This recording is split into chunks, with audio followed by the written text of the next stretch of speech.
lên mười con để bạn lâu con đi lên để ai bắt để nơi lên ngើmới cho là mày để bắt à con tôi mày để bắt đấy mười cái lên nhà ai nhau lên nhà ai nó pu bùi lên nhau mày đi chơi mong mình đọc lâu quá đó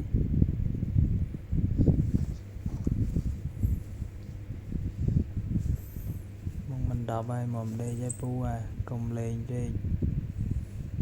bay lâu ai bùi chụp lên chùa là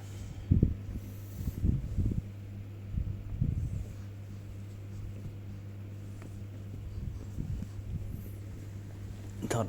mình khôi tục sẵn thật tục mình khôi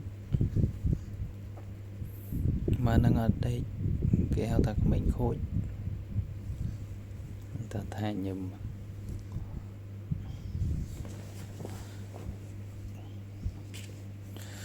lấy người mai với lâu mai với đây lụ ba đã với lấy nhà ai nhà tầng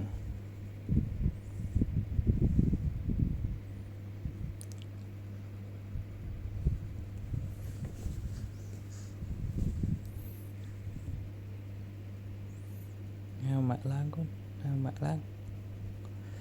nó hao mặt ổn nó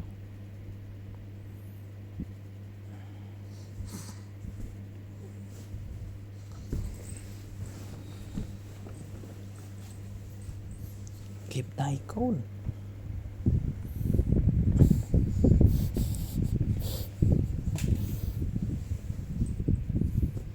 kịp tay